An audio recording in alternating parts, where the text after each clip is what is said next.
Pourquoi votre fléchette n'a-t-elle jamais percé le ballon? Même si vous visiez parfaitement dans les jeux de carnaval, les ballons sont souvent volontairement sous-gonflés, leurs parois en caoutchouc émoussent rapidement la pointe des fléchettes. Mieux vaut viser un groupe de ballons plutôt qu'un seul. Plus il y a de ballons, plus vous avez de chances d'en toucher un. Lancé doucement et droit, la précision du vol compte plus que la force de l'impact.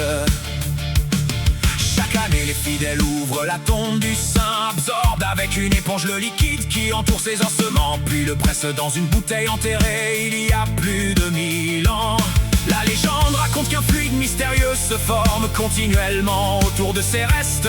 Ses disciples le mélangent à de l'eau bénite pour soigner les malades. Les scientifiques n'y ont trouvé que de l'eau et des minéraux, mais le liquide est encore utilisé pour les guérisons aujourd'hui.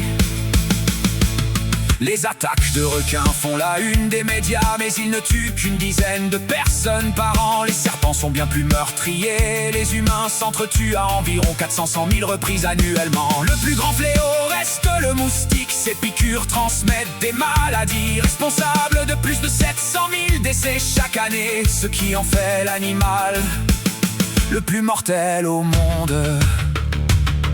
Pendant la Seconde Guerre mondiale, les officiers allemands arboraient des cicatrices au visage, symbole de courage et de prestige. Ces marques étaient le résultat de duels à l'épée, où les jeunes hommes riches se battaient sans reculer. Certains se faisaient même des cicatrices artificielles pour gagner en considération auprès de leur